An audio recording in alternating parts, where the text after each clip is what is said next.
وعلى آله وأصحابه أجمعين أما بعد اللهم علمنا ما جهلنا وذكرنا ما نسينا ووفقنا لصالح الأعمال يا رب العالمين. கணியத்திற்குரிய பெரியோர்களே, சகோதர சகோதரிகளே, அல்லாஹுடைய பேரருளால் மிக நீண்ட ஒரு இடைவெளிக்கு பிறகு மாவட்டம் தழுவிய ஒரு தர்பியா நிகழ்ச்சியிலே நாம் எல்லோரும் கலந்திருக்கிறோம். அல்ஹம்துலில்லாஹ்.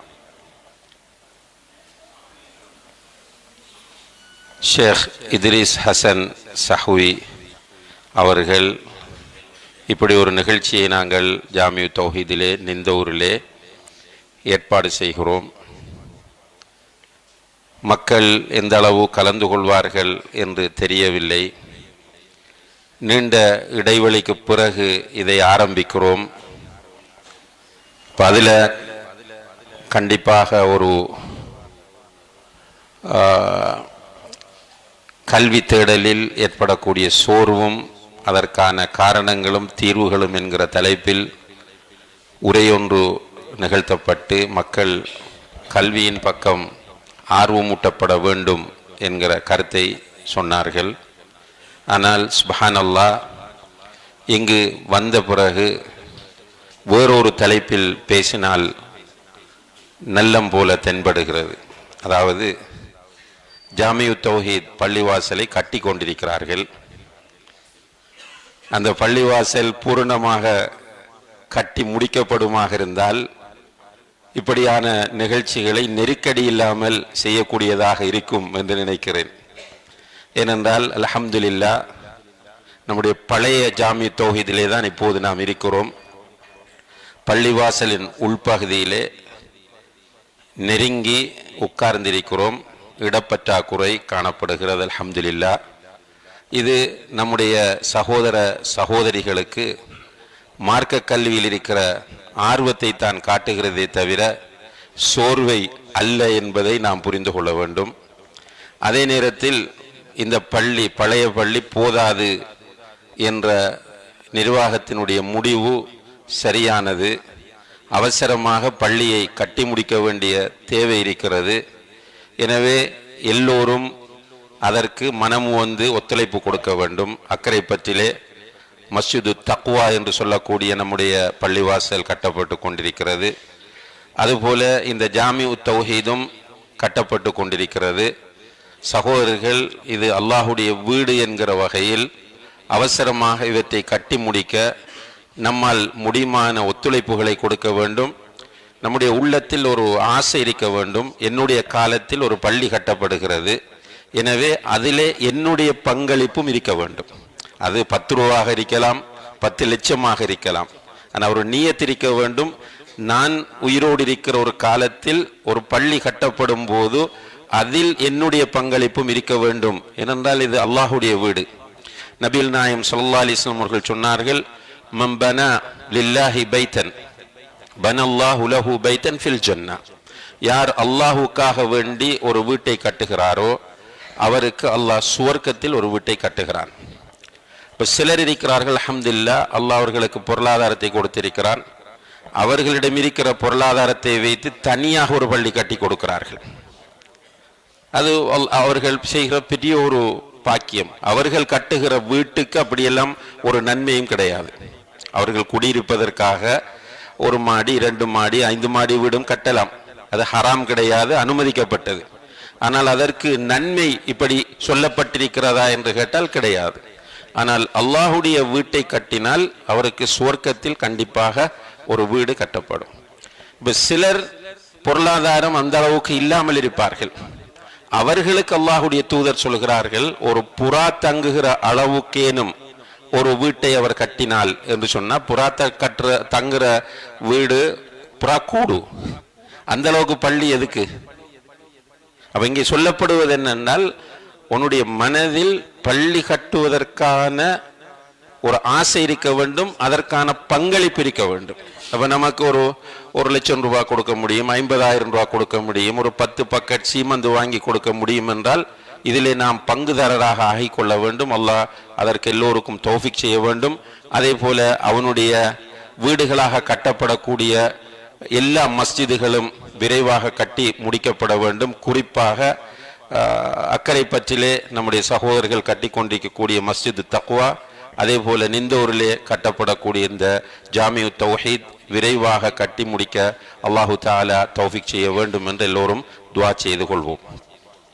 அன்புள்ள சகோதர சகோதரிகளே, இஸ்லாத்தை பொறுத்தவரையில் கல்விக்கு பிரதானமான இடம் தரப்பட்டிருக்கிறது என்பது நம் எல்லோருக்கும் தெரியும். இந்த உலகத்தில் எல்லா பாவங்களும் தலைவிரித்தாடி கொண்டிருக்கிற நேரத்தில் ஷிர்க் உச்சகட்டம், விபச்சாரம் உச்சகட்டம், வட்டி உச்சகட்டம், கொலை உச்சகட்டம், கொள்ளை உச்சகட்டம், பஞ்சமா பாதகங்கள் அனைத்துமே உச்சகட்டத்தில் இருக்கிற நேரத்தில் அல்லாஹு தஆலா ஒரு தூதரை அனுப்ப போகிறார். அந்த தூதருக்கு அல்லாஹு தஆலா முதலாவது கொடுத்த வஹி என்ன?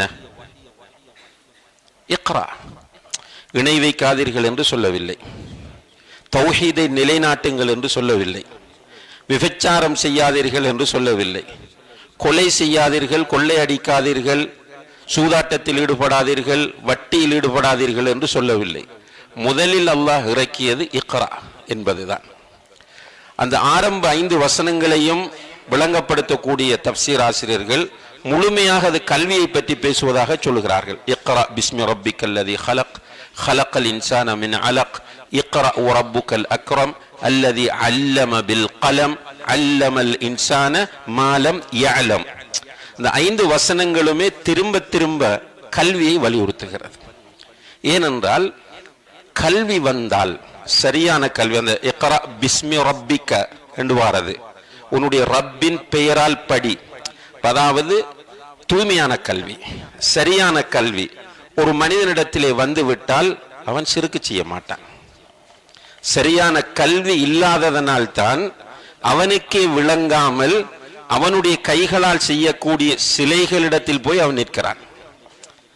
சிலையை செய்தது அவன்தான். அந்த சிலைக்கு எந்த சக்தியும் கிடையாது.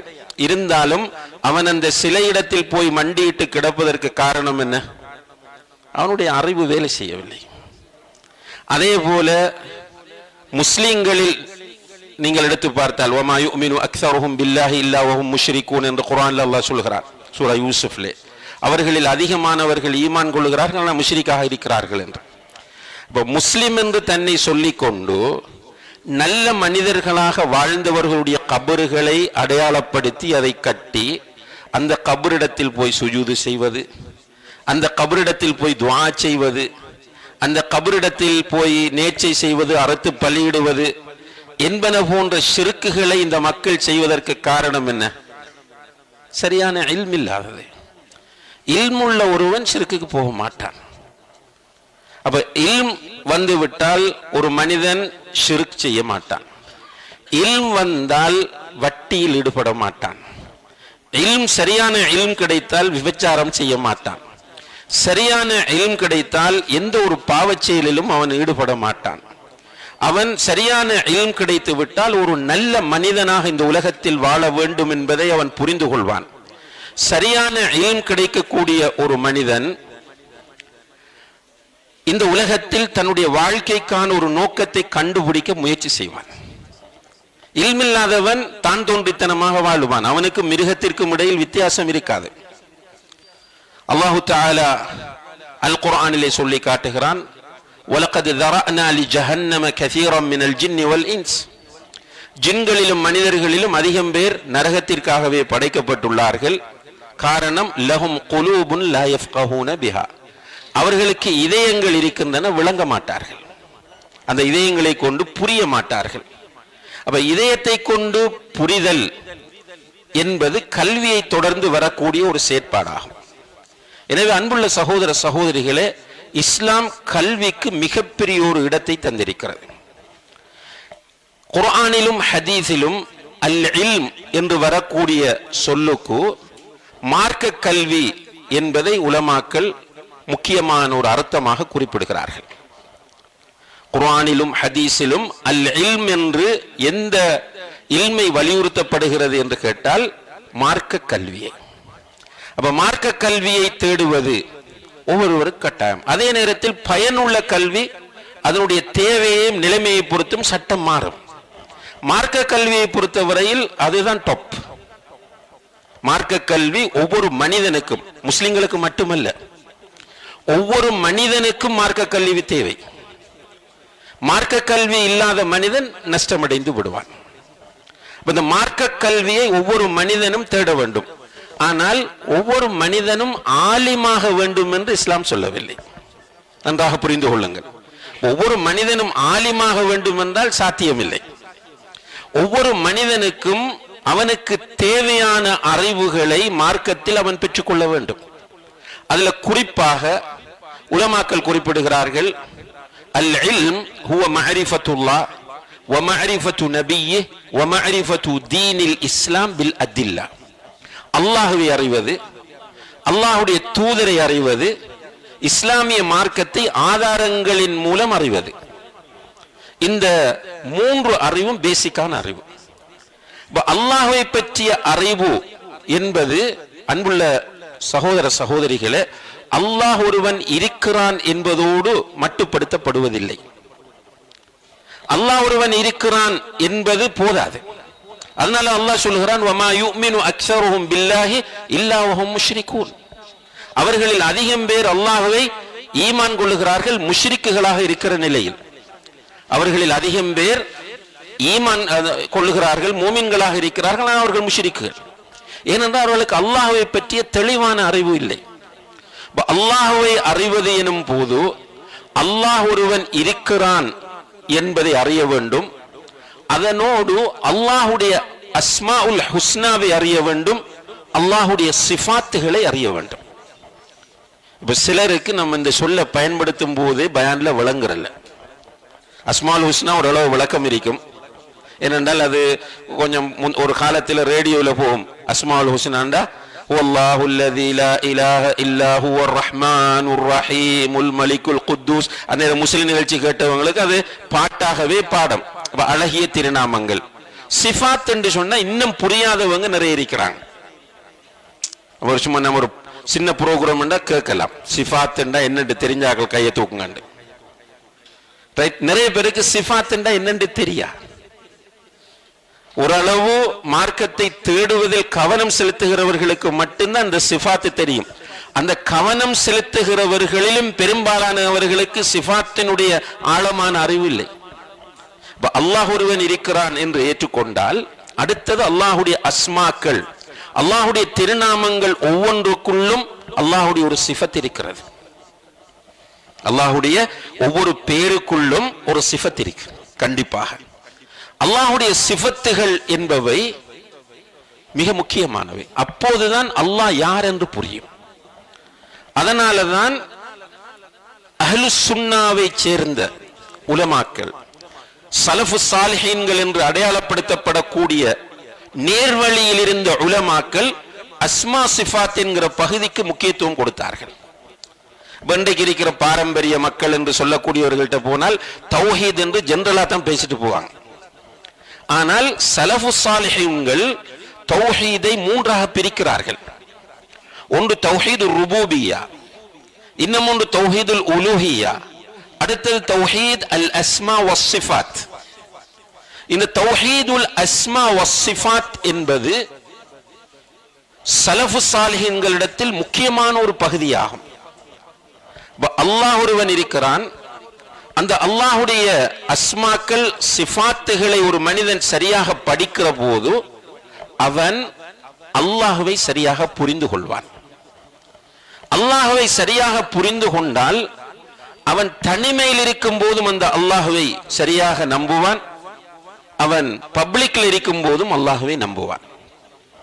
அதே போல அவன் ரமலான் இருக்கும் போது எந்த அல்லாஹுவை அவன் நோன்பின் மூலமும் இபாதத்துக்களின் மூலமும் கண்ணியப்படுத்தினானோ, பயந்தானோ, நேசித்தானோ, அதே அல்லாஹுவை ஏனைய காலங்களிலும் அவன் பயப்படுவான். ஆனால் என்ன பிரச்சனை என்று கேட்டால், நமக்கு பெரும்பாலானவர்களுக்கு அஸ்மாவுல் ஹுஸ்னா இருக்கிறது என்பது தெரியும், ஆனால் அஸ்மாவுல் ஹுஸ்னா தெரியாது. இது நம்ம பேசிட்டு இருக்கிற யாருக்கு என்று கேட்டால் மார்க்கம் படிக்க வந்தவர்களிடத்தில். ஒரு குரூப் பெரிய ஒரு கிரௌட் இருக்கிறது, அவங்களுக்கு மார்க்க கல்விக்கு சம்பந்தமே இல்லை. அவர்கள் படைக்கப்பட்டதெல்லாம் இந்த உலகத்தில் வாழ்வதற்காக. எனவே அவர்கள் தொழில், வியாபாரம், வருமானம், போக்குவரத்து, வீடு வசதி என்பதில் கவனம் செலுத்துவார்களே தவிர இஸ்லாமிய கல்விக்கு அவர்களிடத்தில் எந்த பெருமானமும் கிடையாது. வெள்ளிக்கிழமை கடைசி நேரத்தில் வந்து ஜும்மா தொழுதுட்டு போறோம். இதுதான் பெரும்பாலான முஸ்லிம்களுடைய நிலைப்பாடு. ஏழியா இமாம் மிம்பருக்கு ஏறதுக்கு முதல் ஜும்மாக்கு வருவதும் இல்லை, ஜும்மாவுக்கு வந்தால் ஹுத்பா கேட்பதும் இல்லை. நிறைய இடங்கள்ல நம்ம போய் பார்த்தால் ஒரு பெரிய கிரவுட் வெளியில நின்று பேசிக் கொண்டிருப்பார்கள், ஹுத்பா நடக்கும். இன்னும் கொஞ்சம் பேர் உள்ள வந்து உட்கார்ந்துருவாங்க. சப்போஸ் இமாம் ஒரு 5 மினிட்ஸ் 10 மினிட்ஸ் நீட்டி விட்டால் அவருக்கு அலர்ஜிக் ஆயிரும், டென்ஷன். சும்மா உட்கார்ந்துட்டு இருந்தார் பீச்சில், சும்மா தேத்தனி கடையில் உட்கார்ந்துட்டு இருந்தார், சும்மா எங்கேயாவது உட்கார்ந்து பேசிட்டு எவ்வளவு நேரம், 3 மணி நேரம் 4 மணி நேரம், நோ இஷ்யூ. போனில் உட்கார்ந்து இருந்தார் பல மணி நேரம், அவருக்கு அது ஒரு பிரச்சனையே இல்லை. ஒரு கடைக்குள்ள போய் வைஃபோட பர்ச்சேசிங் போய் அந்த கடையிலிருந்து அவ்வளவு ட்ரெஸ்ஸையும் கீழெடுத்து போட்டு திரும்ப பார்த்து திரும்ப மடிச்சு இல்ல ஒன்றும் பிடிக்கல அடுத்த கடைக்கு போய் பார்த்தால் அப்பவும் அவருக்கு பிரச்சனை இல்லை. இங்க வெறும் 12:15 ஹுத்பா ஸ்டார்ட் ஆகி 1 மணிக்கு முடியும். அந்த இமாம் 1:05 ஆக்கிட்டா டென்ஷன் ஆயிடுவார். வெளியே வந்து பேசாம போறாக்கள் எத்தனை பேர்? ஏன் மௌலவி இப்படி ஹுத்பாவை நீட்டினார்? டைம் எடுத்துட்டார். சரியா மௌலவிட்டே போய் சொல்ற நல்ல துணிச்சலான ஆக்களும் இருக்கு. மஷால்லா ஹுத்பா நல்லதான் ஷேக், ஆனா கொஞ்சம் நீட்டிட்டீங்க. அப்ப மார்க்க கல்வியில் பெரும்பாலானவர்களுக்கு ஈடுபாடே கிடையாது. அவர்களுக்கு எங்க மார்க்க கல்வி வேண்டாம்? இப்ப கல்யாண வீட்டுல அதை கொஞ்சம் மாத்தத்தான் வேண்டியிருக்கு. இப்ப நம்ம கல்யாணத்துக்கு ஒரு பயானுக்கு கட்டாயம் ஒரு ஆள் வேணும். அது புக் பண்றது அது ஒரு ட்ரெண்ட் மாதிரி மாறிச்சு. கல்யாணத்துக்கு இலங்கையிலிருந்து இந்தியாவுக்கு போறோம், இலங்கையிலிருந்து வெளிநாடுகள் வேற நாடுகளுக்கெல்லாம் கல்யாண பயானுக்கு போறது. உண்மையா கல்யாண பயான் என்று ஒன்று கிடையாது மார்க்கத்தில். அது ஒரு சந்தர்ப்பமாக பயன்படுத்தி 4 விஷயத்தை சொல்லலாம், திருமணம் தொடர்பாக, குடும்ப வாழ்க்கை தொடர்பாக பரவாயில்லை. ஆனால் இப்ப கல்யாணத்துக்கு கட்டாயம் பயான். 2வது மையத்துடன் என்ன செய்யறது? பயானுக்கு ஆள் தர்றது. அதுவும் பயான் சுன்னத்தல்ல. மையத்தூட்டில் அந்த கபூர்ல மையத்தை அடைக்க போட்டு பயான் தொடர்ந்து பண்றது சுன்னத்தல்ல. ஆனா அதுவும் ஒரு நல்ல சந்தர்ப்பம், அதோட இபாதத் இல்லாம ஒரு நல்ல சந்தர்ப்பமா பயன்படுத்தினா ஓகே. ஆனால் கல்வியை கொண்டு வந்து இப்ப இந்த இடத்துல நிறுத்திட்டாங்க. ஆனால் ஹுத்பாவுக்கு என்று, அதாவது மார்க்கத்தை சொல்வதற்கென்று உருவாக்கப்பட்ட ஹுத்பாக்கு முக்கியத்துவம் இல்லாம போகுது. அப்ப அல்லாஹ்வை அறிவது என்கிற விஷயத்தில் அன்புள்ள சகோதர சகோதரிகளே நம்மிடத்தில் பெரிய அளவுக்கு இன்ட்ரெஸ்ட் இல்லை. அதனால பெரும்பாலானவர்களுக்கு அல்லாஹ்வை தெரியாது. சும்மா டிராபிக் போலீஸுக்கு பயப்படுற அளவுக்கு கூட அல்லாஹ்வை பயப்படுறாங்க இல்லையே. கோர்ட்டுக்கும் போலீஸுக்கும் நீதிமன்றத்துக்கும் பயப்படுற அளவுக்கு கூட அல்லாஹ்வை பற்றி பயம் இல்லை. பிள்ளைகளையும் மனைவியையும் நண்பர்களையும் நேசிக்கிற அளவுக்கு கூட அல்லாஹ்வில் நேசம் இல்லை. ஆனா மனசுல இருக்குன்னு சொல்றோம், நேசத்தை வெளிப்படுத்தவும் வேணுமே, பயத்தை வெளிப்படுத்த வேணுமே. நேசிக்கிறோம்ன்றது உண்மையாக இருந்தால் நேசத்தை வெளிப்படுத்த வேண்டும், பயப்படுவது உண்மையாக இருந்தால் பயத்தை வெளிப்படுத்த வேண்டும். நம்ம தனியே இருந்தா வேண்டிய பாவம் செய்யறதுக்கு ரெடியா இருக்கோம், தனிய உட்கார்ந்துட்டு பொள்ளையா யோசிக்கிறோம். எல்லாரும் மனச்சாட்சியோடு நம்மை நாம் சுய பரிசோதனை செய்தால் தெரியும். இப்போ குடும்ப வாழ்க்கை என்றால் மனைவியுடைய விஷயத்தில் நம்ம அல்லாஹ்வை பயப்படுகிறோமா? பிள்ளைகளுடைய விஷயத்தில் அல்லாஹ்வை பயப்படுகிறோமா? அதே போல நாம் நண்பர்கள் விஷயத்தில் அல்லாஹ்வை பயப்படுகிறோமா? கொடுக்கல் வாங்கல் விஷயத்தில் அல்லாஹ்வை பயப்படுகிறோமா? அண்டை வீட்டாருடைய விஷயத்தில் அல்லாஹ்வை பயப்படுகிறோமா? ஒவ்வொன்றா நம்மகிட்ட கேட்ட நம்மளோட மனச்சாட்சியை பதில் சொல்லு. நம்ம எப்படி பெரிய நடிகன் என்று நல்லா இருக்கிறவங்களுக்கு மனச்சாட்சி சொல்லும், அல்ஹம்துலில்லாஹ் நீ நல்லா இருக்கிறாய். நீ மனைவியுடைய விஷயத்திலும் அல்லாஹ்வை பயப்படுகிறாய், ஊர் மக்கள் விஷயத்திலும் அல்லாஹ்வை பயப்படுகிறாய், நீ உன்னுடைய அண்டை வீட்டார் விஷயத்திலும் அல்லாஹ்வை பயப்படுகிறாய், பள்ளிவாசலிலும் அல்லாஹ்வை பயப்பட உன்ன மனச்சாட்சி சொல்லும். ஆனால் நல்ல தொழுகையாளியாக நல்லவனாக சமூகத்தில் தன்னை காட்டிக்கொண்டு தன்னுடைய பக்கத்து வீட்டாருக்கு டோர்ச்சர் பண்ணி கொண்டிருக்கக்கூடியவர்கள், தன்னுடைய மனைவியை வீட்டுக்குள் வைத்து நாளாந்தம் வார்த்தைகளின் மூலம் செயற்பாடுகளின் மூலமும் கொடுமைப்படுத்தி கொண்டிருக்கக்கூடியவர்கள், அதே போல வியாபாரத்திலும் கொடுக்கல் வாங்கலிலும் மோசடிகளையும் பொய்களையும் ஏமாற்றுகளையும் தொடர்ச்சியாக செய்து கொண்டிருக்கக்கூடியவர்கள் கேட்க வேண்டும், உண்மையிலேயே நான் அல்லாஹ்வை பயப்படுகிறேன் என்று காட்டுவது உண்மையா என்பதை அவர் தன்னிடத்தில் கேட்டு பார்க்க கடமைப்பட்டிருக்கிறார். இப்படி பார்த்தால் நமக்கு ஒரு தெளிவில்லாத குழப்பம் இருப்பது நமக்கு தெரியும். சஹாபாக்கள் அப்படி இருக்கவில்லை, சலஃபு சாலிஹீன்கள் அப்படி இருக்கவில்லை. ஏனென்றால் அவர்கள் அல்லாஹ்வை சரியாக புரிந்தார்கள். எல்லா நிலையிலும் எல்லா சந்தர்ப்பங்களிலும் எல்லா சூழ்நிலைகளிலும் அல்லாஹ்வை நேசித்தார்கள், அல்லாஹ்வை பயப்பட்டார்கள். இப்ப இஸ்லாமிய கல்வி என்று வரும்போது அன்புள்ள சகோதர சகோதரிகளே, முதல் இடத்தில் ஒவ்வொரு மனிதனுக்கும் கடமை அல்லாஹ்வை அறிய வேண்டும். அது சாதாரணமானதல்ல. இந்த உலக வாழ்க்கை சீராக வேண்டும் என்றால், இந்த உலகத்தில் நம்ம நிம்மதியாக வாழ வேண்டும் என்றால் அல்லாஹ்வை தெரிஞ்சா மட்டும்தான் இயலும், இல்லாட்டி இயலா. இந்த உலகத்தை பொறுத்தவரையில் இது சோதனை களம். இது சோதனை களம் என்பது எப்போ புரியும் என்று கேட்டால் அல்லாஹ்வை புரிந்தால் தான் புரியும். இந்த கதைக்காம கொடுங்க, சத்தம் வந்தனை பேசலாம் போகும். அல்லாஹ்வை புரியாமல் அன்புள்ள சகோதரர்களே நமக்கு நம்முடைய வாழ்க்கையை சீராக்கி கொள்ள முடியாது.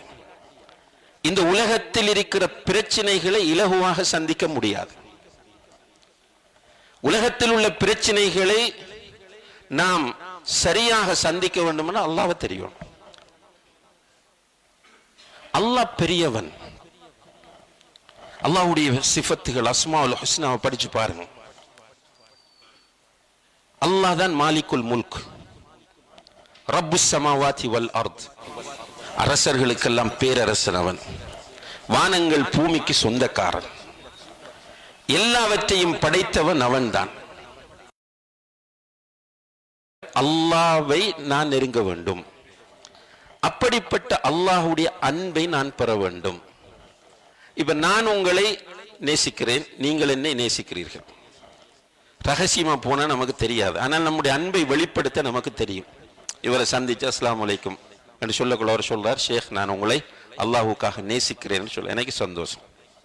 இவர் சொல்றார், ஷேக் உங்களை எனக்கு நல்லா பிடிக்கும், எங்களோட வீட்டு இன்றைக்கு சாப்பாட்டுக்கு வாங்க. இவர் சொல்றார், ஷேக் உங்களை எனக்கு நல்லா பிடிக்கும், என்ற கிஃப்ட் ஒரு பேனாவை தாரார், ஒரு மணிக்கூட்டை தாரார். அன்பை நம்ம உலகத்தில் வெளிப்படுத்தி கொள்ளலாம். அது நமக்கு சந்தோஷத்தை தருகிறது. ஒரு பெரிய ஒரு சிலருக்கு ஒரு சந்தோஷம், ஜனாதிபதி எனக்கு தெரியும், பிரைம் மினிஸ்டர் எனக்கு தெரியும். பிரைம் மினிஸ்டர் எனக்கு தெரியும் மட்டும் இல்லை, ஜனாதிபதியோட நான் ஏர்போர்ட்ல ஜனாதிபதியில செல்ஃபி எடுத்தேன். செல்ஃபி எடுத்த அவருக்கு என்ன, ஜனாதிபதிக்கு. இதுல நமக்கு ஒரு மகிழ்ச்சி. பிரைம் மினிஸ்டர் இருந்த ஒரு கூட்டத்தில் நான் இருந்தேன், பெரிய ஒரு மினிஸ்டர் இருந்த இடத்தில் இருந்தேன் நான். அவர் எனக்கு தெரியும் என்று சொல்றதுல நம்ம மகிழ்ச்சி. ஆனால் ரப்புல் ஆலமீனை நம்ம சரியாக புரிந்து கொண்டால் அந்த ரப்புல் ஆலமீனுடைய நேசம்தான் என்னுடைய வாழ்க்கையின் அல்டிமேட் டார்கெட்டாக இருக்கும். உச்சகட்ட ஆசை என்னுடைய ரப்புடைய லவ்வை நான் பெற வேண்டும், என்னுடைய ரப்பினுடைய மேர்சியை நான் பெற வேண்டும், அவனுடைய அன்பை பெற வேண்டும், நான் அவனுடைய அன்புக்குரியவனாக மாற வேண்டும். எப்படி கண்டுபிடிக்கிறது? அல்லாஹ் வந்து சொல்லுவானா? இப்போ இப்ராஹிம் அலைஹிஸ்ஸலாத்தை கலீலாக எடுத்த என்று சொன்ன மாதிரி, நபி ஸல்லல்லாஹு அலைஹி வஸல்லம் அவர்களை நேசிக்கிறேன் என்று சொன்ன மாதிரி நம்மகிட்ட வந்து அல்லாஹ் சொல்லுவானா? இல்ல. அல்லாஹ் என்ன செய்வான்? நம்மளை நேசிச்சா அவனுடைய லவ்வை நமக்கு எப்படி வெளிப்படுத்துவான் சொல்லுங்க? சோதிப்பான். அப்ப ஒரு மனிதனுக்கு இந்த உலகத்தில் சோதனை வரும்போது மகிழ்ச்சி தான் வரும். ஏனென்றால் என்னுடைய ரப் என்னை நேசிக்கிறான், எனவே அவன் என்னை சோதிக்கிறான். இதா அஹப்பல்லாஹு கௌமன் இப்தலாஹும், ஒரு கூட்டத்தை அல்லாஹ் நேசித்தால் அவர்களை சோதிப்பான். ஆனா அல்லாஹ்வுக்கு மிக நேசமான மனிதர்கள் யார் இந்த உலகத்தில்? அல்லாஹ்வுக்கு மிக நேசத்துக்குரிய மனிதர்கள் யாரு? நபிமார். நபி ஸல்லல்லாஹு அலைஹி வஸல்லம் அவர்கள் சொல்கிறார்கள், அஷத்துன் நாஸி பலாஅன் அல் அன்பியா. இந்த உலகத்தில் மிக கடுமையாக சோதிக்கப்பட்டவர்கள் நபிமார்கள். சுப்ஹானல்லாஹ். ஒரு தடவை ஃபெடப் ஆகல. சோதனைண்டா அந்த லேசு மாசான சோதனை இல்லை, மேக்சிமம் சோதனை. எல்லா வகையிலையும், குடும்ப ரீதியில சோதனை, சைக்காலஜிக்கலி சோதனை, பிசிக்கலி சோதனை, சமூக ரீதியாக சோதனை. எல்லா சோதனையும் உச்சகட்டம் தான் அவர்களுக்கு. உதாரணமாக ஐயூப் அலைஹிஸ்ஸலாம் அவர்கள் எடுத்து பாருங்க. பிசிக்கலி அல்லாஹ் அவர்களை கடுமையா சோதித்தாங்க.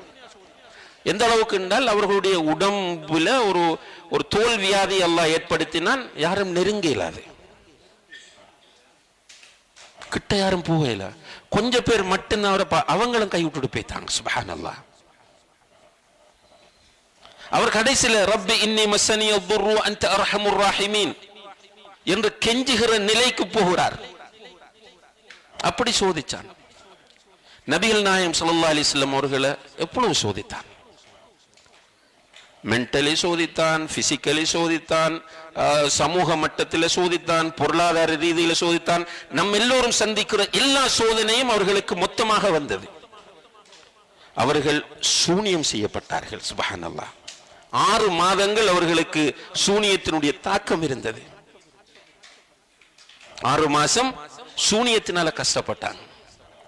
அவங்களுக்கு அன்புள்ள சகோதர சகோதரர்கள் மிக்ரைன் இருந்துச்சு, ஒத்த தலைவலி.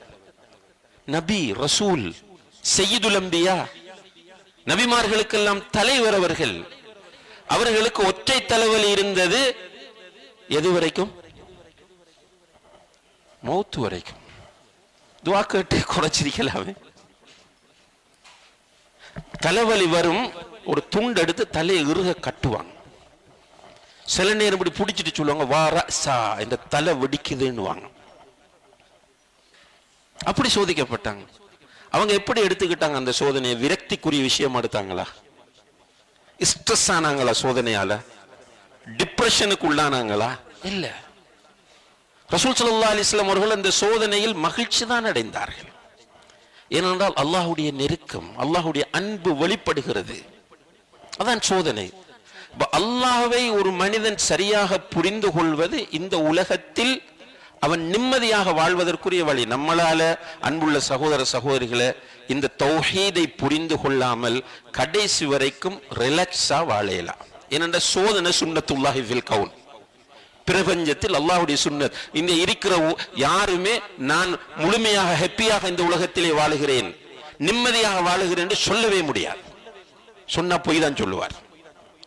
ஏதோ ஒரு சோதனை இருக்கும். நல்ல எல்லாத்தையும் கொடுத்திருப்பான், மகன் மிஸ் ஆயிருப்பான். நல்ல எல்லாம் இருக்கும், சில நேரம் வைஃப் பிரச்சனையா இருக்கும். வைஃபுக்கு எல்லாம் கிடைச்சிருக்கும், சில நேரத்தில் மாமியார் பிரச்சனையா இருக்கும், மைனிமார் பிரச்சனையா இருக்கும். ஏதோ ஒரு சோதனை இருந்து கொண்டே இருக்கு, அல்லது நோய் இருக்கும். அப்ப இந்த நோய்கள், சோதனைகள், பிரச்சனைகள், சவால்கள் இவற்றுக்கு மத்தியிலே ஒரு மனிதன் இந்த உலகத்தை அவனுக்கு வழங்கப்பட்ட காலத்தில் மகிழ்ச்சியாக நிம்மதியாக கழிக்க வேண்டும் என்று சொன்னால் அவனுக்கு என்ன தெரியணும் என்றால் ரப்பை பற்றி தெரிய வேண்டும். அடுத்தது மௌத். மூத்தானதுக்கு பிறகு கபருக்குள் ஒரு வாழ்க்கை இருக்கிறது. அது விரும்பினாலும் விரும்பாவிட்டாலும் அந்த வாழ்க்கை உண்மையானது. நம்பினாலும் நம்பாவிட்டாலும் அந்த வாழ்க்கை உண்மையானது. அந்த கபரில் நாம் கொண்டு போய் வைக்கப்பட்டால், அல்லது அந்த கபருடைய வாழ்க்கை இப்படித்தான் சொல்லுவாங்க, அல் ஹயாத்துல் பர்ஸஹியா, பர்ஸஹுடைய வாழ்க்கை. அது கண்ணுக்கு தெரியாத ஒரு வாழ்க்கை. அந்த வாழ்க்கையை ஒரு மனிதன் ஆரம்பிக்கும் போது அவனிடத்தில் சில கேள்விகள் இருக்கின்றன. அதுல பிரதானமான 3 கேள்விகள். முதலாவது கேள்வி என்ன? என்ன கேள்வி? கபருக்குள்ள கேட்கிற முதல் கேள்வி என்ன? மன் ரப்புக. நம்ம ரெடி ஆன்சர் பண்ண, அந்த கேள்விக்கு ஆன்சர் பண்ணுவதற்கு நாம் ரெடியாக இருக்கிறோமா? சும்மா ஒன்றை தெரியும் என்பது வேறு, அதை பற்றிய அறிவிருப்பது வேறு. தெரிஞ்சுக்கிருக்கலாம் நிறைய பேர். இப்போ எல்லாருக்கும் கம்ப்யூட்டர் தெரியும், எல்லாருக்கும் பேங்க் தெரியும், எல்லாருக்கும் போன் தெரியும், எல்லாருக்கும் ஏஐ தெரியும். தெரியும் என்பது அதில் உள்ள அறிவு இருக்கிறது என்பது அர்த்தம் அல்ல. இப்ப டாக்டர் பேசினார், இன்றைக்கு மருத்துவம் எல்லாருக்கும் தெரியும். ஏன்னா மருத்துவ அறிவு உள்ளவர்கள் குறையத்தான். சோசியல் மீடியாவை திறந்தா எல்லாம் டெய்லி என்னென்ன ஒரு கிளிப்பு வந்துக்கே இருக்கு. கடைசியில் பார்த்தா சும்மா இருக்க டாக்டர் இருப்பார். தெரியும் என்பது வேறு, அறிவு என்பது வேறு. அல்லாஹ்வை தெரியும் நமக்கு, ஆனால் அல்லாஹ்வை அறிந்திருக்கிறோமா என்று கேட்டால் பெரும்பாலானவர்களிடத்தில் எஸ் என்று சொல்ல முடியாது. சும்மா சாதாரணமா ஓஎல் பரீட்சையில 9A எடுக்கணும்னா என்ன செய்யணும்? அந்த ஸ்டூடெண்ட் எதை படிக்கணும்? ஏஎல் பாடங்களை படிக்கிறான். ஒரு படியன் படிச்சுட்டு ஓஎல் எழுத போறான். பாஸ் ஆகுவானா? இல்ல, அவன் ஓஎல் சிலபஸ படிக்கணும். ஏஎல் ஆர்ட்ஸ் படிச்சு போட்டு காமர்ஸ் பேப்பரை வாங்கி எடுக்கான், எழுதல. ஆர்ட்ஸ் சிலபஸ படிக்கணும். அதே போல அல்லாஹ்வை அறிமுகப்படுத்துவதற்காக தரப்பட்டிருக்கிற சிலபஸ் என்னது?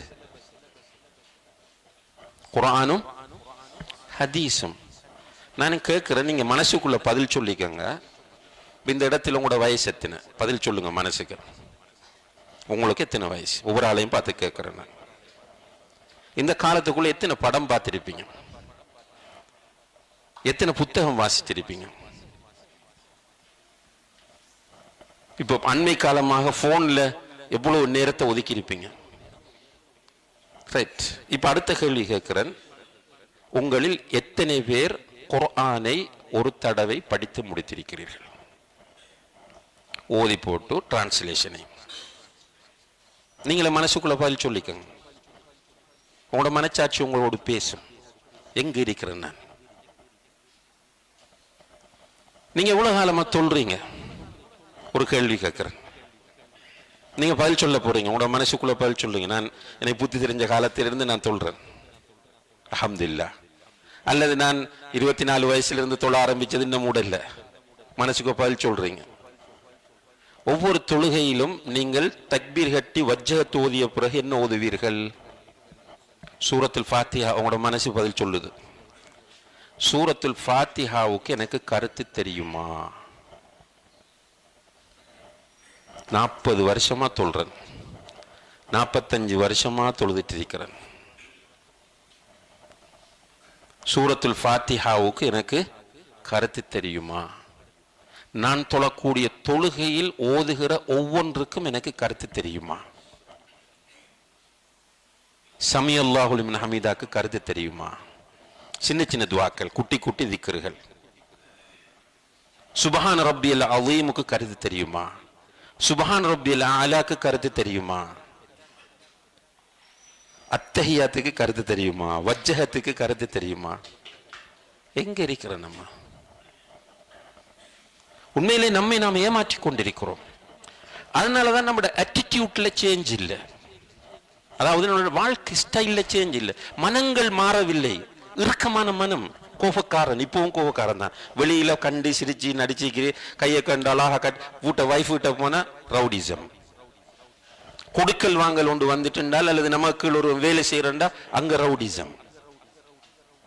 ரசூலுல்லாஹி அலைஹி வஸல்லம் அப்படி இருக்கலையே. கடன் வாங்குறாங்க யூதனுக்கிட்ட. யூதன் வந்து கத்துறான். ரசூலுல்லாஹி அலைஹி வஸல்லம் அவங்களுக்கு பக்கத்தால கத்தி கத்தி வாரான். வரக்குள்ள சஹாபாக்கள் கண்டுட்டாங்க. கண்டு கேட்டாங்க, யாரோட பேசுறா என்று தெரியுமாண்டு. அந்த துணி வேற. இப்ப ஒரு ஆள் வந்து என்கிட்ட சத்தமா பேசினா அல்லது டாக்டர் கிட்ட வந்து சத்தமா பேசினா உடனே உங்களுக்கு கோபம் வரும். பிடிச்சி இழுத்துட்டு போவீங்க. நம்ம எல்லாம் யாரு? சாதாரணமான மனிதர்கள், பயான் பண்ற மௌலவி, அவ்வளவுதான். அல்லாஹுடைய தூதரோடு ஒருவன் ரஃபா நடக்கிறான் என்ற இப்படி கோபம் பெறும் சஹாபாக்கள். அந்த அந்த துணியில கேட்கிறாங்க, நீ யாரோட பேசுறான்னு உனக்கு விளங்கிச்சாண்டு. ரசூலுல்லாஹி அலைஹி வஸல்லம் சொன்னாங்க, ஹல்லா குந்தும் மஅ ஸாஹிபில் ஹக். அவனுக்கு தான் ரைட் இருக்கு எனக்கு ஏசுறதுக்கு. அவனுக்கு நான் கடன் கொடுக்கணும். எனவே நீங்கள் அவனுக்கு சப்போர்ட்டாக பேசியிருக்க வேண்டுமே தவிர அவனை கடிந்திருக்க கூடாது என்றார்கள். இது வரும் சகோதரர்களே. இது நம்ம பேசிட்டு, நானும் தான் பேசிட்டு போறோம். நமக்குண்டு வரக்குள்ள நம்மட முழு விஷயமும் மாறிடுது. மத்தாக்கள் விஷயத்துல ஜட்ஜ் பண்ணக்குள்ள அல்ஹம்துலில்லாஹ் ஓகே, நம்ம கூப்பிட்டு 2 பேருக்கும் தீர்ப்பு கொடுக்கக்குள்ள நீங்கள் இப்படி இருக்க வேண்டும், நீங்கள் இப்படி நடக்க வேண்டும் என்றெல்லாம் சொல்றோம். நமக்கென்று ஒன்று வரும்போது நாம் நிற்கிற நிலை இருக்கிறது. அங்குதான் நாம் சந்தேகப்பட வேண்டியிருக்கிறது, நான் என்னுடைய ரப்பை சரியாக புரிந்திருக்கிறேனா என்று. பெரிய குழப்பமான நிலை. மக்காவில் ரசூலுல்லாஹி அலைஹி வஸல்லம் அவர்கள் 7ஆம் தான் மதீனாக்கு ஹிஜ்ரத் வந்தாங்க. பிறகு ஹுதைபியா உம்ராக்கு போறாங்க. ஹிஜ்ரி 6ல் உம்ராக்கு போன நேரம் அப்போ மக்காவாசிகள் உள்ள உடல்ல. ரசூலுல்லாஹி அலைஹி வஸல்லம் அவர்கள் ஹுதைபியா என்ற இடத்தில் இருக்கிறாங்க. கடைசியில் ஹுதைபியாவில் ஒரு அக்ரிமெண்ட்டுக்கு வராங்க, ஒரு ஒப்பந்தத்துக்கு. ஹுதைபியா உடன்படிக்கை எல்லாருக்கும் தெரியும், அது அந்த வார்த்தை ஞாபகம் இருக்கு. ஹிஜ்ரி 6ல் அதுல அந்த ஒப்பந்தத்தில் ஒரு ஷரத் எப்படி வருது தெரியுமா? மக்கா, இந்த ஒப்பந்தம் கைச்சாத்திடப்பட்ட பிறகு மக்காவில் இருந்து ஒருவர் மதீனாவுக்கு வந்தால், இஸ்லாத்தை ஏற்றுட்டு வந்தாலும் சரி, இஸ்லாத்தை ஏற்றுக்கொண்டு இப்ப இருக்கிறவர் அப்ப வந்தாலும் சரி, மக்காவுக்கு அவர் திருப்பி அனுப்பப்பட வேண்டும். மக்காவில் இருந்து போறால் மதீனாவில் ஸ்டே பண்ண இயலாது. ரசூலுல்லாஹி அலைஹி வஸல்லம் அவர்களை திருப்பி விட வேண்டும். இது ஒரு ஷர்த். ரசூலுல்லாஹ் அதுக்கு எக்ரி ஆகித்தான் சைன் பண்ணாங்க. பண்ணதுக்கு பிறகு ஒரு கொஞ்சம் 2-3 சஹாபாக்கள் கடுமையாக டோர்ச்சர் பண்ணப்பட்டாங்க மக்காவில். அவங்களால அவ்வளவு குடும்பப்படுத்தினா முஷ்ரிக். அவங்க என்ன பண்றாங்கன்னா, முஷ்ரிக்குகளுக்கு தெரியாம ரசூலுல்லாஹி அலைஹி வஸல்லம் அவங்கள்ட்ட போறாங்க மதீனாக்கு. போனோடனே ரசூலுல்லாஹி அலைஹி வஸல்லம் அவர்கள் நாங்கள் இப்படி மக்காவிலிருந்து கஷ்டப்பட்டு ஓடி வாரம்ன்ற செய்தியை சொன்னோன்னே ரசூலுல்லாஹி அலைஹி வஸல்லம் சொன்னாங்க, திரும்பி மக்காக்கே போங்கண்டு. சுப்ஹானல்லாஹ். ஏன்னா நம்ம ஒப்பந்தம் செஞ்சிருக்க மாட்டோம். இதை பேச வைத்தது எது? இப்படி டேஞ்சரான விஷயம். அவ்வளவு கொடுமை. ஆனால் அல்லாஹ்வுடைய தூதர் என்ன சொன்னார்கள் என்றால், நீங்கள் மக்காவுக்கு போய்த்தான் ஆக வேண்டும் என்று சொன்னார்கள். இப்படி பேச வைத்தது அல்லாஹ்வை பற்றிய சரியான புரிதல். மக்சூமியா கோத்திரத்து பெண்மணி திருடுகிறார். பெரிய பெரிய ஃபேமிலி, மதீனாவிலேயே ஒரு பிரபல்யமான ஃபேமிலி. ஆனால் திருடியது ப்ரூஃப் பண்ணப்பட்டுட்டு அப்போ ஜட்ஜ்மெண்ட் வந்துட்டு கைவெட்டப்பட வேண்டும். தீர்ப்பு வழங்கியாச்சு. அந்த தீர்ப்பை மாற்றுவதற்கு மக்சூமியா கோத்திரத்தவர்கள் ட்ரை பண்ணிய நேரத்தில் அல்லாஹ்வுடைய தூதர் ஸல்லல்லாஹு அலைஹி வஸல்லம் அவர்களிடம் போனவர்களிடம் சொன்னார்கள், லவ் அன்ன ஃபாத்திமா பின்து முஹம்மத் சரகத் லகதஅது யதஹா. அல்லாஹு அக்பர். இந்த முஹம்மதுடைய மகள், தன்னை காட்டி சொல்கிறார்கள், முஹம்மதுடைய மகள், என்னுடைய மகள் ஃபாத்திமா திருடினாலும் கையை வெட்டுவேன் என்று. இப்படி பேச வைத்தது அல்லாஹ்வை பற்றிய புரிதல். அல்லாஹ்வை சரியாக அறிவதுதான் இஸ்லாமிய கல்வியில பிரதானமானது. அதுக்கு அடுத்தது நபி ஸல்லல்லாஹு அலைஹி வஸல்லம் அவர்களை அறிவது. அதுக்கு அடுத்தது மார்க்கத்தில் உள்ள விஷயங்களை ஆதாரங்களை வச்சு புரிகிறது. இப்ப மார்க்கத்தில் உள்ள விஷயங்கள்ல சிலதை புரிவது எல்லோருக்கும் கடமை, ஃபர்து ஐன். சிலது ஃபர்து கிஃபாயா, கொஞ்சம் பேர் படிச்சா போதும். சிலதிற்கு சுன்னா, சிலதிற்கு முபாஹ், ஆகுமானது. இப்ப உதாரணமாக தொழுகையை பற்றி ஒவ்வொரு முஸ்லிமும் கட்டாயம் படிக்க வேண்டும். யார் எழுப்பி, ஒரு முஸ்லிமில் பருவ வயதை அடைந்த யார் எழுப்பி கேட்டாலும் அவர் உடனே சொல்லணும், தக்பீர் இப்படித்தான் கட்டணும், தக்பீர் கட்டிய பிறகு இதைத்தான் ஓதணும், ரைட், சுஜூதில் இத்தனை உறுப்பு தான் படணும், ரைட், நடிருப்பில் இதைத்தான் ஓதணும், ஒரு ரக்காத்து மறந்தா இப்படித்தான் செய்யணும். இந்த நாலேஜ் ஒவ்வொரு முஸ்லிமுக்கும் இருக்க வேண்டும். ஏன்னா டெய்லி அவன் 5 டைம்ஸ் அதை செய்ய வேண்டிய தேவையோடு இருக்கிறான். இதை எதுக்கு சொல்லிக் கொண்டு வர அன்புள்ள சகோதரர்களே, the importance of Islamic knowledge, இஸ்லாமிய கல்வியினுடைய முக்கியத்துவத்தை நாம் உணராத வரைக்கும் அதுல ஈடுபாடு காட்ட மாட்டோம். இஸ்லாமிய கல்வி எவ்வளவு முக்கியமானது என்று புரிந்தால் தான் ஈடுபாடு காட்டுவோம். அல்லாஹ் எதுக்கு நம்மளை இந்த உலகத்துல படைச்சான்? நம்மளுக்கு பயான் பண்ணி பண்ணி மனசுல பதிஞ்சிட்டு என்னண்டு அல்லாஹ்வை வணங்குவது. நம்ம விட தேடி விட கண்டுபிடிச்சிருந்தா வேற. அப்படி கண்டுபிடித்தவர்களை பார்த்தால் நம்மள அவங்களுக்கு கோபம் வருது. நான் ஏன் இந்த உலகத்தில் படைக்கப்பட்டிருக்கிறேன் என்ற கேள்வியை உருவாக்கி அந்த கேள்விக்கு விடை தேடி விடை கண்டுபிடித்தவர்கள் இந்த பாரம்பரிய முஸ்லிம்களை பார்த்து ஆத்திரப்படுகிறார்கள், கவலைப்படுகிறார்கள். என்ன எவ்வளவு ஒரு அருமையான மார்க்கம், அற்புதமான மார்க்கம்,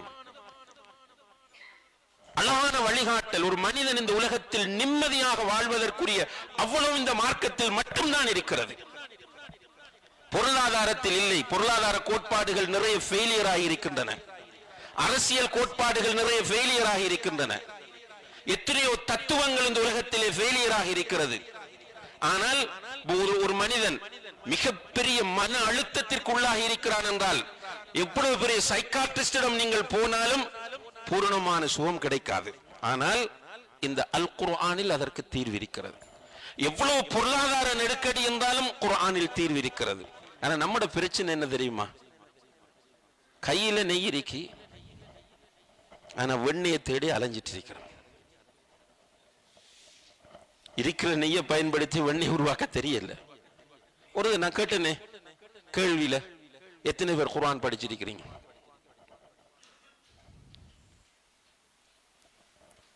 இந்த கேள்வியை நான் மதரசாக்கள் ஓதுற பிள்ளைகள்கிட்டையும் கேட்கணும்.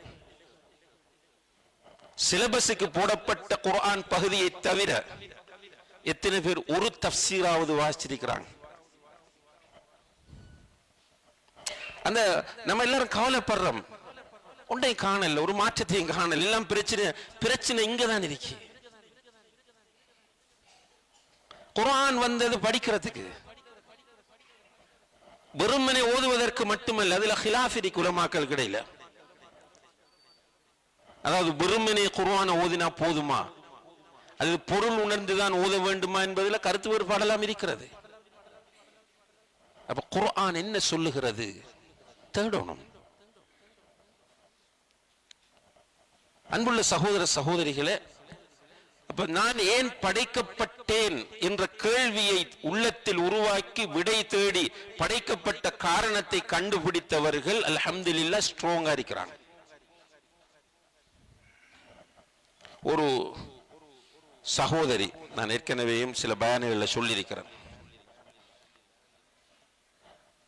என்னை சந்திக்க வேண்டும் என்று பல தடவைகள் சந்தர்ப்பம் கேட்டார். ஒரு நாள் தான் கிடைச்சால் அடைப்பாட்டை கொண்டு பார்த்தால் அந்த சகோதரி ஒரு 40க்கும் 45க்கும் இடையில வயசு இருக்கு. அது ஒரு இந்து சகோதரி, இஸ்லாத்திற்கு வந்திருக்கிறார். அவர் என்னிடத்தில் சில கேள்விகள் கேட்பதற்காகத்தான் வந்தார். நம்ம அவர் இஸ்லாம் எப்படி அவருக்கு கிடைச்சது என்ற ஹிஸ்டரியை கேட்டேன். அந்த வரலாறு எப்படி என்றால், அவருடைய கணவன் ஒரு மேற்குலக நாட்டிலே இருக்கிறார், இந்துக்கள் தான். இந்துவாக இருக்கிற கணவன் ஒரு நாட்டுக்கு போய் சேர்ந்து செட்டில் ஆயிட்டார்.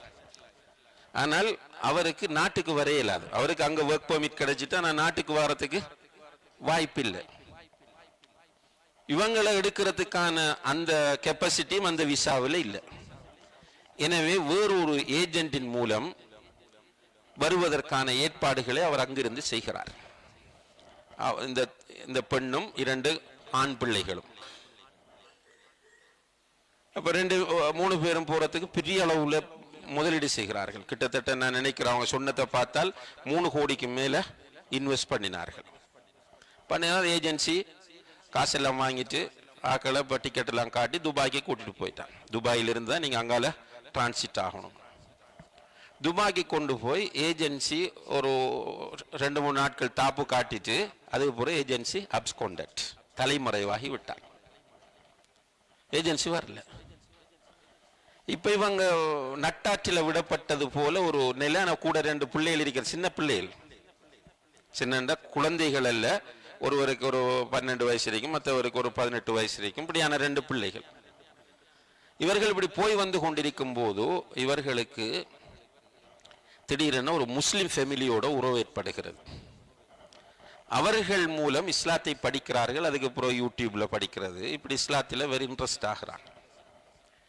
ஆனதுக்கு அப்புறம் இந்த பெண்ணை சொல்லுகிறார் அந்த முஸ்லிம் ஃபேமிலிட்டு, நான் இஸ்லாத்துக்கு வரப்போறேன். கணவனுக்கு தெரியா.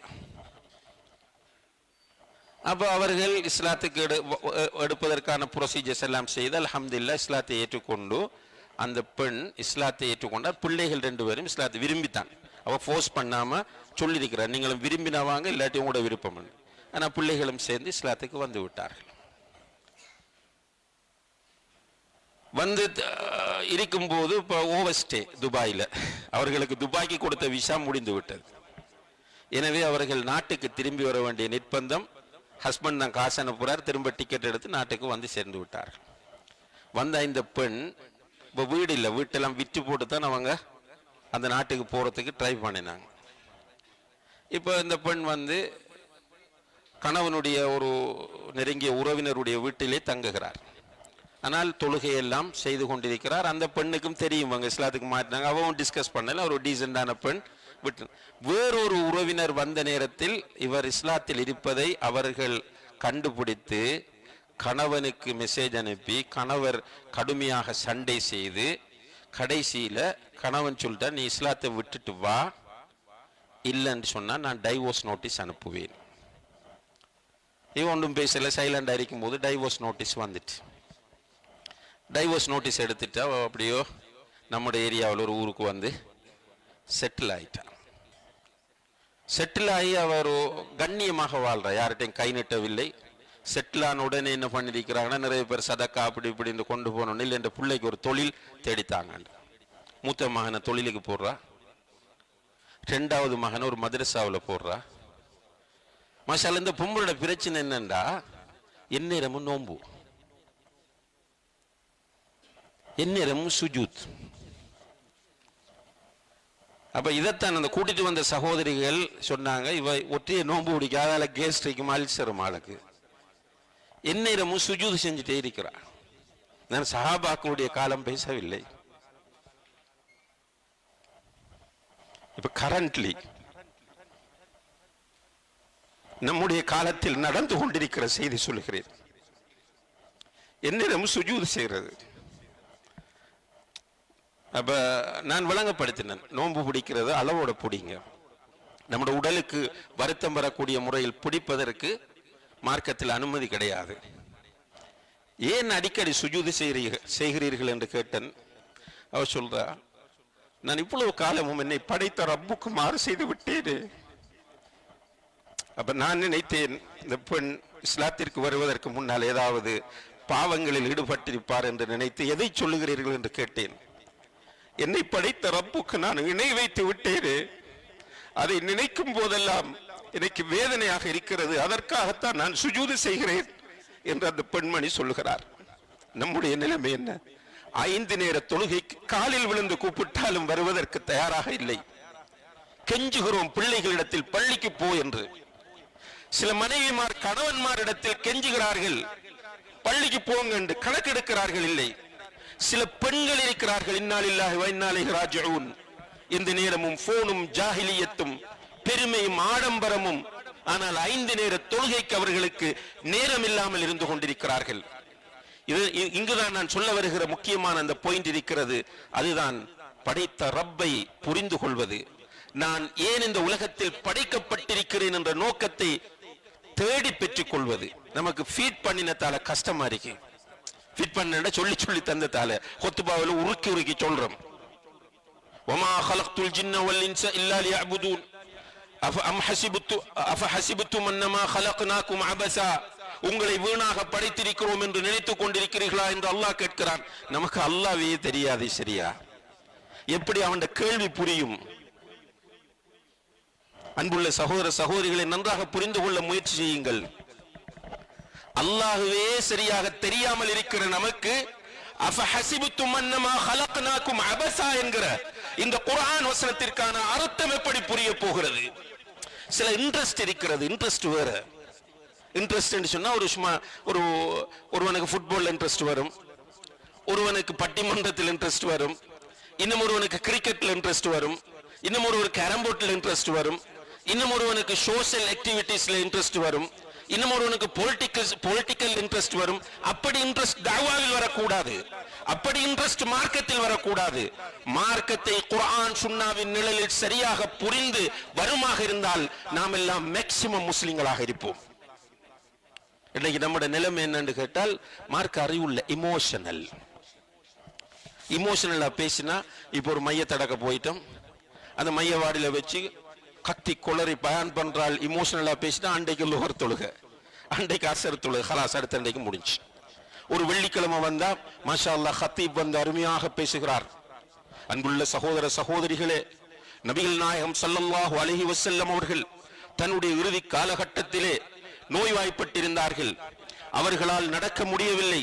அப்படி இருக்கும் போது பள்ளிக்கு அவர்கள் 2 சஹாபாக்களின் தோள்களிலே கைகளை போட்டுக்கொண்டு கால்கள் இடுபட பள்ளிக்கு போய் இருந்து தொழுகை நடத்தினார்கள் என்று சொல்லுகிற போது ஹத்தீப் அழுகிறார், நாமும் அழுகிறோம். அவர் கேட்கிறார், இன்ஷா அல்லாஹ் இன்று தொழுவோமா என்று கேட்டால் ஓம் என்று சொல்றோம்.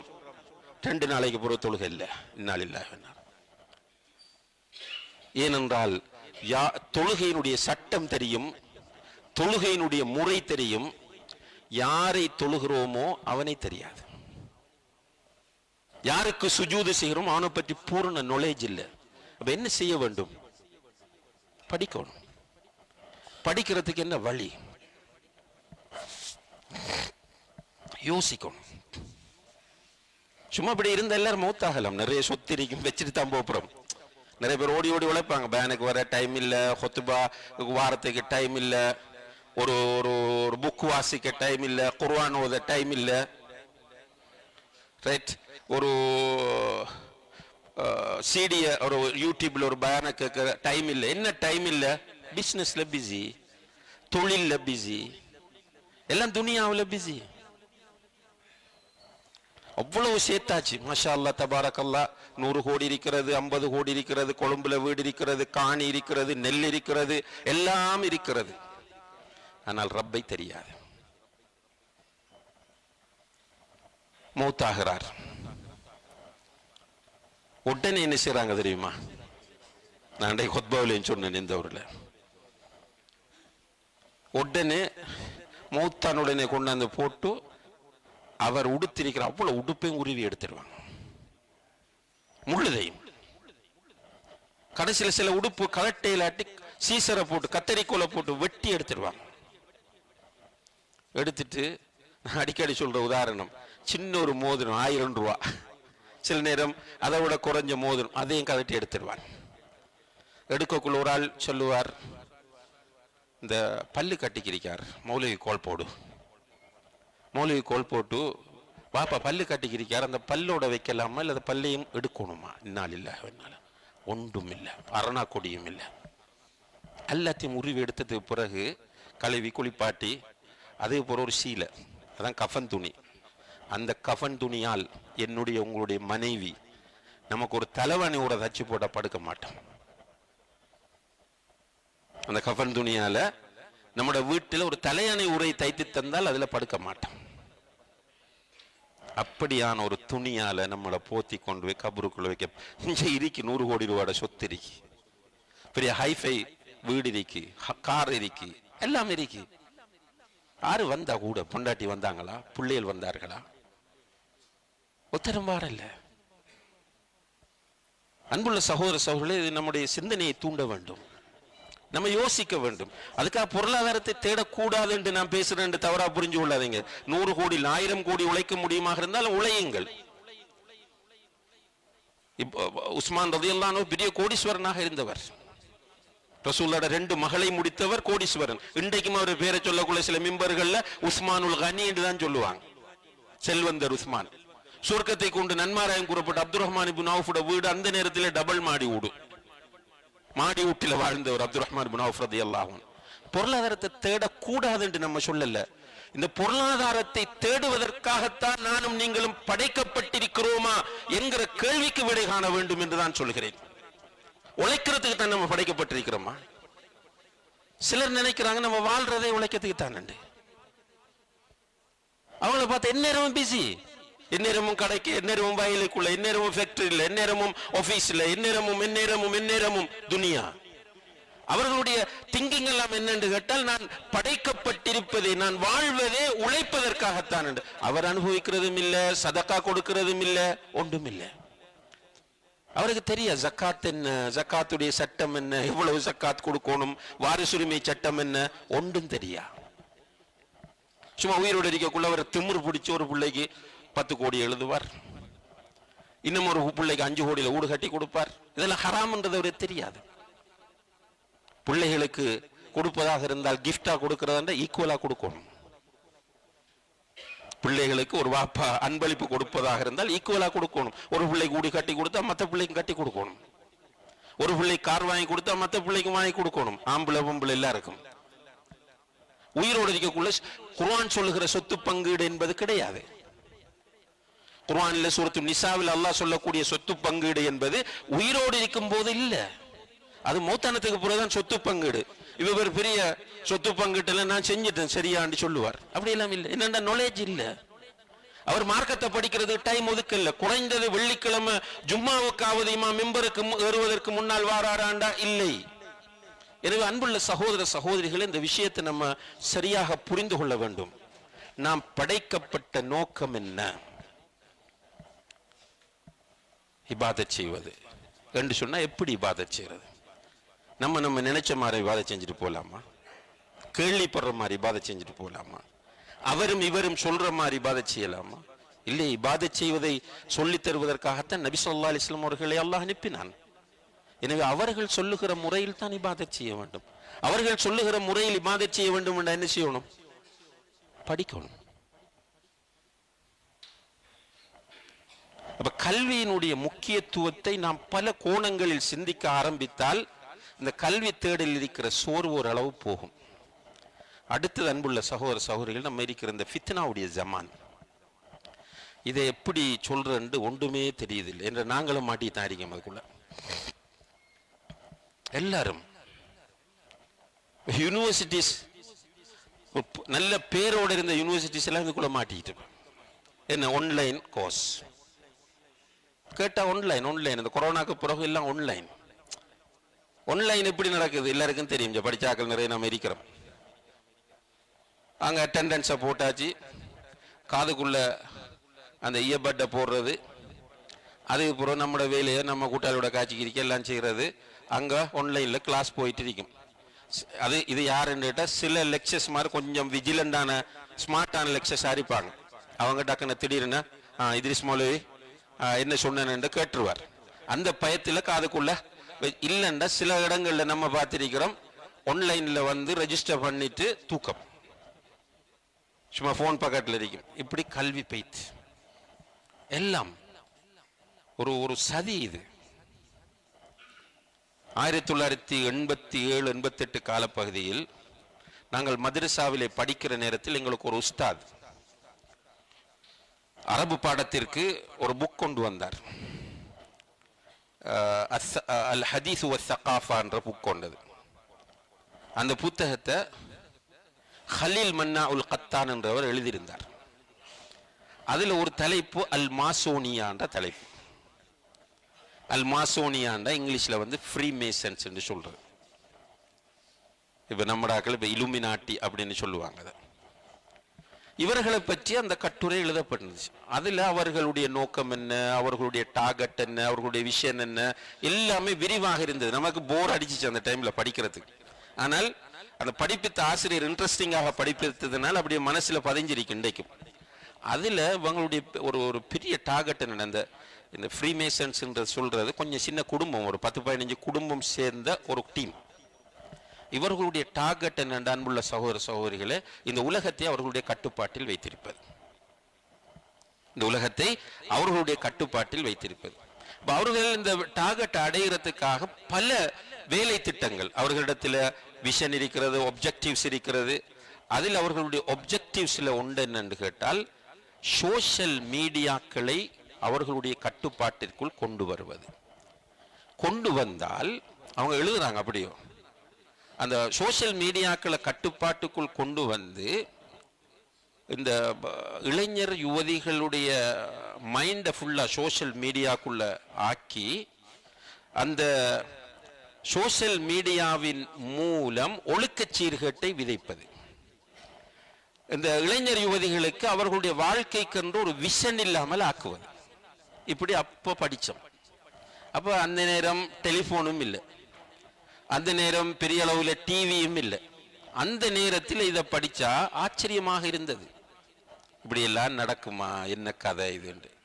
சுப்ஹானல்லாஹ், இன்றைக்கு நம்ம சில சகோதரர்கள் பள்ளியில் வெள்ளிக்கிழமை நான் பார்த்திருக்கிறேன், ஜும்மாவில் இருந்துக்கு ஃபோன் பார்ப்பான். ஜும்மாவில் இருந்துக்கு ஃபோன் செக் பண்ணுறான். சுப்ஹானல்லாஹ், ஹதீஸ் வருது. அப்போ அந்த நேரம் மாஸ்டர் ஓதுவாங்க, அது மார்க்கத்தில் இல்லை, ஓதுவாங்க. உனது பக்கத்தில் இருக்கும் தோழன் பேச கண்டு வாய்மூடு என்று சொல்வாயானால் திட்டவட்டமாக நீர் வீண்கர்மத்தை செய்திட்டீர் என்று எமது நாயகம் பெருமானார் ஸல்லல்லாஹு அலைஹி வஸல்லம் கூறினார்கள் என்று முஅத்தின் மஹ்ஷர் ஓதுவார். ஏன்னா பக்கத்தில் இருக்கிறோம், பேசக்குள்ளே பேசப்படாண்டு சொல்லணும். உலமாக்கள் சொல்லாங்க, முன்னுக்கு அந்த மண் இருக்கே, சுஜூ செய்கிற இடத்துல இருக்கிற மண் அப்படி எடுத்து விளையாடுறது கூட லகு என்று சொல்றாங்க. ரைட். சில நேரங்களில் எறும்பு போகும், அந்த எறும்புக்கு ரூட் அமைச்சு கொடுக்கிறது, அல்லது எறும்போடு அது கூட லகு என்று சொல்றாங்க, இதை வேஸ்ட் ஆக்கிடும் என்று சொல்லி. அப்படியான ஒரு நிலையில இருக்கிற ஜும்மாவை அவன் வந்திருந்துக்கு செல்ஃபி எடுக்கான், அதுக்குள்ள போட்டோ எடுக்கான், அதுக்குள்ள போன் செக் பண்றான், அதுக்குள்ள ஃபேஸ்புக் பார்க்கான். ஹொத்துபா நடந்துக்கு இருக்கக்குள்ளே அந்த ஹொத்பாக்கு கமெண்ட்ஸ் போடுறவனும் இருக்கான். லைவ்ல ஹொத்பா நடக்குது, அவன் கமெண்ட்ஸ் போட்டுக்கு இருக்கான், நல்ல ஹொத்பா அல்லது இப்படின்னு சொல்லி. அல்லாஹ் பாதுகாக்கணும். இன்றைக்கு கொண்டாந்து என்னையும் உங்களையும் கட்டி போட்டு விட்டார்களா இல்லையா? யாரு விதிவிலக்கு? சும்மா இந்த ஸ்மார்ட் போன் இல்லாத கையை தூக்குவோம் பார்ப்போம். சும்மா இதுக்குள்ள இருக்காக்கல்ல ஸ்மார்ட் போன் இல்லாதாக்கள். உண்மையா சிலர் பொலிசி நைட்டில் மட்டும்தான் பார்க்குறேன்னு கையில் நார்மல் ஃபோன் தான் கொண்டு தெரிவாங்க. அப்படி இல்லை, ஸ்மார்ட் ஃபோன் இல்லாதாக்கள் கஷ்டம். 1-2 பேர் இல்லாம ரஹிமா ரப்பி, அல்லாஹ் அவங்களுக்கு ரஹ்மத் செய்யட்டும். அப்படி இருந்துருங்க இன்ஷா அல்லாஹ். இந்த உலகம் எல்லாம் நீங்கள் தெரிய தேவையில்லை, நமக்கு கபூர் நல்லா இருந்தால் போதும் இன்ஷா அல்லாஹ். கடும் கஷ்டம் இதுக்குள்ள இருந்து வெளியாகுவது. இந்த சோஷியல் மீடியா இன்றைக்கு நம்மளுக்கு இந்த எனக்கு ரியாஷேக்கு இப்படி ஆக்களுக்கு எல்லாம் என்ன தெரியும்னா இந்த ஃபேஸ்புக் தான் தெரியும். இப்போ லிஸ்ட்டில் ஃபேஸ்புக் சேர்க்கான் இல்லை, இந்த சோஷியல் மீடியா லிஸ்ட்டில் பெரிய இதுகளில் பார்த்தா ஃபேஸ்புக்கு முக்கியத்துவம் இல்லை.